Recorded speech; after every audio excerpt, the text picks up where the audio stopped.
Salut à tous, j'espère que vous allez bien. Aujourd'hui on va parler un petit peu du Barça et du problème, on va dire, d'efficacité, peut-être de création, de créativité du Barça. On a un peu de mal avec ce Barça-là depuis le début de la saison. Il y a beaucoup de négativité, on va dire, peut-être, dans la communauté. Beaucoup de négativité sur le contenu, plus que les résultats. On en parle de suite.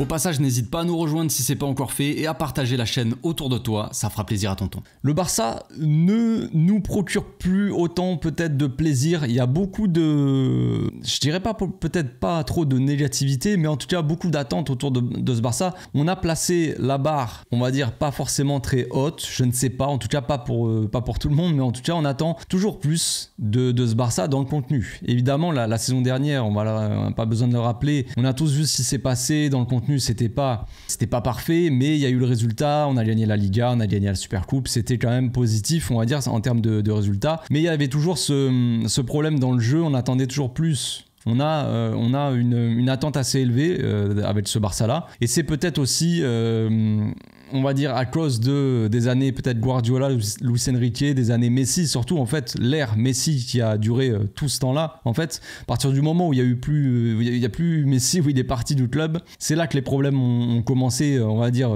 concrètement chez nous. Et le départ de Messi a un peu révélé aux yeux de tout le monde d'un coup que le Barça avait des problèmes de jeu. Tu vois, mais quand il y avait encore Messi et Valverde et tout ça, il y avait les mêmes problèmes en fait. C'est juste que Messi camouflait tout ça, c'est un peu l'arbre qui cache la forêt, j'ai envie de dire. Donc là aujourd'hui c'est une vidéo peut-être un peu réflexion, ça va pas être une vidéo, je vais pas vous donner mon avis, est-ce que le Barça est mauvais, est-ce que c'est si mauvais en fait, est-ce que le Barça est si mauvais que ça dans la création d'action, est-ce que c'est si mauvais ce qu'on voit, est-ce qu'on doit en attendre plus ou pas, ou j'en sais rien, bref. Mais c'est plutôt une question de savoir est-ce qu'on est vraiment réaliste dans nos attentes avec le Barça, parce que quand on regarde en fait les stats ne mentent pas, j'ai envie de dire les chiffres ne mentent pas, ce sont les hommes comme on dit, mais les stats on peut en faire ce qu'on veut, on peut faire dire ce qu'on veut à des stats, donc ça ne veut pas dire grand chose, je le sais bien, mais quand on regarde un peu les stats de plus près en termes au niveau du Barça et un peu de ce qui se fait en Europe, le Barça est pas si mal que ça, on va dire. Je suis tombé sur un graphique tout à l'heure sur Twitter, c'est ça qui m'a donné envie de faire cette petite vidéo aussi, même si j'avais déjà vu pas mal de stats en fait autour du Barça depuis le début de la saison. Je suis tombé sur ça, je me suis dit allez, pourquoi pas aborder un petit peu ce sujet, cette petite réflexion peut-être, je ne sais pas, pour partager ça avec vous et avoir aussi votre avis. Évidemment, forcément je sais déjà, je connais déjà à peu près tous les avis qui se disent de ce qu'on attend toujours de ce Barça-là, évidemment. Je suis plus ou moins du même avis, mais c'est pour aussi prendre un peu de recul aussi sur cette équipe, parce que quand on voit les matchs du Barça qui se jouent, forcément on attend toujours plus, on se dit c'est pas fou dans le jeu, tout ça, dans le contenu, on attend plus toujours, mais finalement ce qu'on voit par les stats, c'est que c'est pas si mal. Là, je vais vous afficher un graphique. Concrètement, c'est le radar, on va dire, le graphique en termes d'attaque. La différence, la comparaison entre le Barça et Manchester City. Donc Manchester City est souvent pris comme modèle par rapport au Barça, mais même dans le football, parce que c'est l'équipe qui domine le plus, c'est l'équipe qui normalement est la plus forte offensivement, c'est celle qui défend le mieux aussi parce qu'ils ont tellement la balle qu'ils concèdent très peu d'occasions. C'est, voilà, en termes de pressing, c'est une équipe assez complète. Manchester City, Guardiola est là-bas depuis un certain temps, il y a des joueurs quand même de très grande qualité, donc ceci explique cela. Ça reste aussi quand même le gagnant de la Première Ligue et de la Ligue des Champions, donc voilà, la comparaison est pas forcément logique parce que ce Barça-là ne peut pas être comparé avec Manchester City actuellement. À la limite, comparons le Barça de Guardiola des années 2010 avec le City de maintenant, ça serait un peu plus logique dans la comparaison, mais bon bref. Quand on voit le graphique, à première vue en fait, on se dit la partie on va dire rouge, c'est la partie, ce serait logique que ça soit Manchester City, tu vois. Quand on voit la création des actions, les expected goals, donc les buts attendus, le nombre de tirs, tout ça, en fait, quand on voit le graphique, on se dit c'est pas logique. Le bleu devrait être le Barça, le rouge devrait être Manchester City. Et finalement, c'est l'inverse. Donc après, comme je l'ai dit, on peut dire ce qu'on veut aux chiffres et aux stats. Là, quand on voit ça, on peut se dire, alors le Barça est plus fort que Manchester City. Parce que quand on regarde, après, il faut regarder les matchs aussi qui a affronté Manchester City. Est-ce que Manchester City joue dans un championnat plus relevé que le Barça? Oui, je pense. Ils ont joué contre des équipes comme là, il n'y a pas si longtemps, contre Arsenal, où c'était très difficile, où il y a eu quasiment 0 expected goal, c'était de chaque côté, hein, mais voilà, donc c'est pas les mêmes adversaires non plus, donc on peut pas dire le Barça là a des meilleures stats, on va dire a créé plus d'occasions, donc ils sont meilleurs que Manchester City. Non, c'est pas ça le but de la vidéo non plus, forcément les gars, on va pas partir dans ces trucs il y aurait pas de réflexion, ça n'a pas de logique, mais c'est pour dire aussi que le Barça, en fait, quand on regarde simplement les stats, ils sont pas si mauvais que ça dans la création d'occasions. Et c'est le problème du coup ne vient pas spécialement dans la création d'occasions, mais plutôt du coup dans l'efficacité. Je vais vous donner quelques statistiques comme ça par-ci par-là que j'ai pu noter, que j'ai vu sur le compte Twitter d'ailleurs DataFoot, hein, je vais un peu créditer le truc parce que bon, je vais pas non plus prendre les chiffres et ne pas créditer, donc ça se passe sur DataFoot sur Twitter, hein, c'est le compte là où j'ai vu les chiffres. Donc quand on prend les stats dans le top 4 européen, on voit en termes d'expected goal que le Barça est le premier en Europe. Donc c'est l'équipe en Europe, dans les 4 meilleurs championnats, qui se crée le plus d'occasions, qui a le plus de buts attendus. Donc ça c'est fou, on est juste devant le Real Madrid, 21,4 buts attendus en championnat, hein, c'est seulement en championnat. On est juste devant le Real Madrid qui en a 21 et le Bayern Munich qui en a 20,5, le Bayer Leverkusen aussi et Newcastle, ça c'est le top 5. On voit aussi qu'en termes de possession dans les 30 mètres adverses, on est juste derrière le Bayern Munich, on est deuxième, on a 69,6% de possession dans les 30 mètres adverses. Donc c'est-à-dire qu'en fait, on a énormément la balle dans les 30 mètres adverses, on arrive à se créer pas mal d'occasions d'avoir des buts attendus, mais derrière, on n'est pas spécialement l'équipe la plus efficace d'Europe, clairement pas. Si on regarde les tirs cadrés cette saison aussi, le plus de tirs cadrés, on est deuxième en Europe, hein, juste derrière le Real Madrid. Le Real Madrid a 68 tirs cadrés et le Barça 60, juste devant le Bayer Leverkusen, encore une fois, qui en a 57, Tottenham et le Bayern Munich. Donc quand on regarde un peu tous les stats offensives, on est souvent devant en termes de création d'occasion, tout ça, mais après en termes de but, on n'est pas forcément là. Occasion claire de but en championnat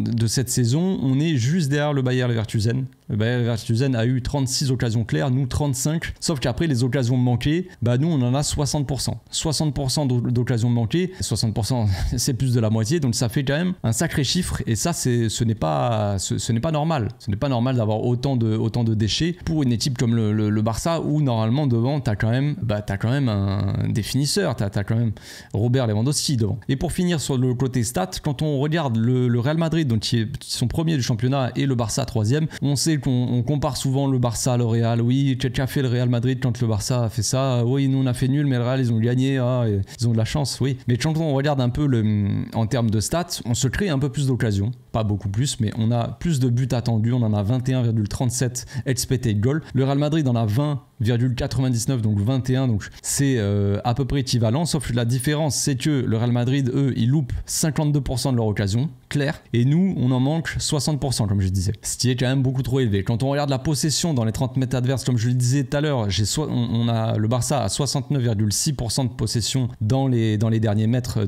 adverses. Le Real Madrid, ils en ont 60,3, donc il y a quasiment 10%, 9% de moins de possession côté Real Madrid. Sauf que nous, on touche moins souvent le ballon dans la surface adverse. On a touché 253 fois le ballon dans la surface adverse en ayant quasiment 70% de possession. Le Real Madrid, 324. Donc ils ont touché 70 ballons de plus en ayant moins de possession dans les 30 mètres adverses. Donc ils arrivent à plus souvent s'infiltrer, on va dire, dans la surface adverse et manquent moins d'occasions claires que nous, alors qu'ils ont moins le ballon dans les 30 derniers mètres que nous. En termes de pressing, on est devant dans les récupérations hautes et dans le contre-pressing, ça on est au-dessus. Et en termes de défense, on a aussi moins d'expected goal concédés que le Real Madrid, sauf que les adversaires arrivent à plus toucher le ballon dans notre surface que dans celle du Real Madrid. Ça veut dire que les adversaires arrivent plus facilement à rentrer dans notre surface, et ça c'est pas bon ça. Donc toutes ces statistiques un peu prises de tête, casse-tête, c'est pas vraiment pour dire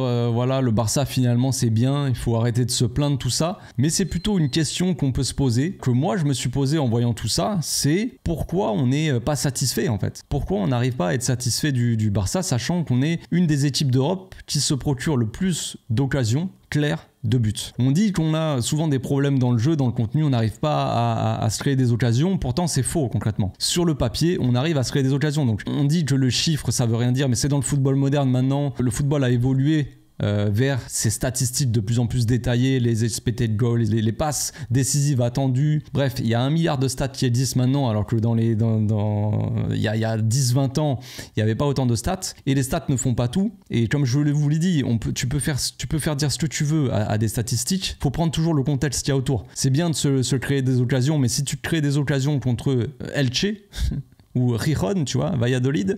Et si tu te crées des occasions contre le Real Madrid, ça n'a pas la même valeur, on est d'accord avec ça. Maintenant, c'est pour avoir juste un avis un peu global sur la saison. Comme je l'ai dit, donc on n'est pas trop satisfait du Barça. Et moi, je me pose la question, voilà, pourquoi on n'arrive pas à être satisfait du Barça quand on se crée beaucoup d'occasions? Est-ce que si, forcément, ces occasions-là, on arrivait à les mettre au fond, les concrétiser en gros et marquer? Si Lewandowski, il arrivait à marquer tous ses buts, si on marquait un peu plus, forcément, tu peux pas avoir une occasion, un but à tous les matchs et être efficacité à 100%, tu peux pas.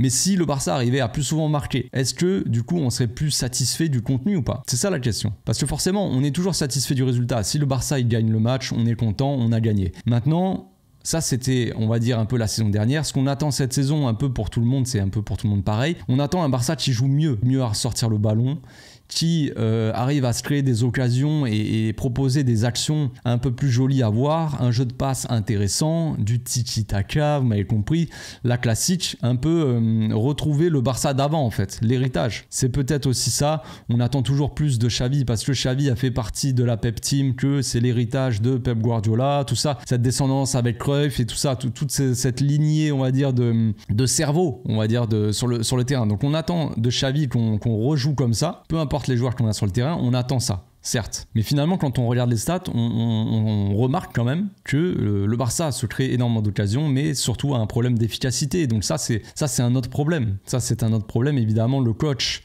on dit souvent, ça c'est un peu la réalité, le coach, lui, il met en place tout ce qu'il faut pour que l'équipe elle arrive à sortir le ballon, construire, arriver devant les cages. Et une fois que tu arrives devant les cages, il faut finir, tu vois.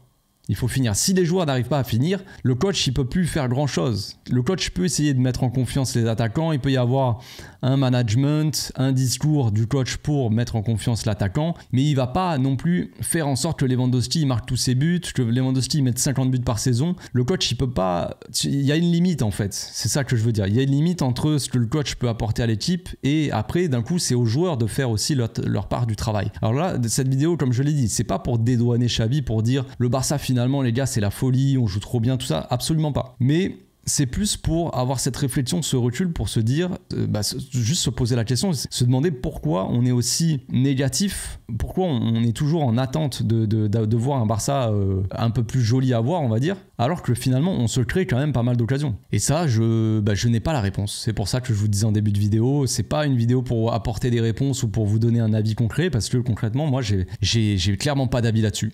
Parce que dans les derniers matchs du Barça, il y avait cette attente, il y avait ce jeu un peu de galérien, on va dire. On a joué de manière... c'était pas fluide, c'était compliqué, tout ça. Et ça, j'oublie pas, forcément. C'était des matchs quand même assez dégueulasses à voir. Mais quand même, quand on regarde sur la globalité de la saison pour ce début de saison-là, sans compter les résultats, dans le contenu, on n'est pas satisfait. Mais dans la création, côté stats, on voit que l'équipe... finalement se crée quand même beaucoup d'occasions, en tout cas se crée le plus d'occasions en Europe. Et là c'est pas pour dire le Barça est meilleur que le Bayern ou le Barça est meilleur que le City, c'est pas pour comparer les championnats, c'est juste dans chaque championnat, tu as des équipes qui se créent un nombre d'occasions et qui est efficace ou pas, et tu as d'autres équipes qui se créent ces occasions-là mais qui sont moins efficaces, comme le Barça, qui n'est pas efficace. Quand on regarde le Real Madrid se crée moins d'occasions, arrive à rentrer plus souvent dans la surface, du coup, est plus efficace. Ils n'ont pas les mêmes profils de joueurs non plus, ils jouent pas de la même façon. Il y a ça aussi qui rentre en compte dans les stats. C'est bien beau d'avoir des stats, mais quand on regarde le Barça jouer, la plupart du temps, on a une possession assez importante comparé au Real Madrid, comparé à d'autres équipes, on a encore plus la possession. Et du coup, l'équipe d'en face s'adapte en jouant le bus. Et du coup, nous, on a encore plus de mal à rentrer dans la surface parce que tout le monde est devant sa surface. Donc tout ça, ça rentre en compte aussi et ça joue sur notre morale, sur notre vision aussi du match et du football, mais ça joue aussi forcément sur les stats et voilà tout ça. Voilà, je sais pas ce que vous en pensez les amis, c'est peut-être un peu brouillon dans ma tête et un peu brouillon en vidéo, je sais pas si je me suis bien fait comprendre. J'espère que cette petite vidéo de tout en réflexion vous a plu. On se retrouve bientôt pour une nouvelle vidéo, d'ici là, portez-vous bien, passez une très bonne journée.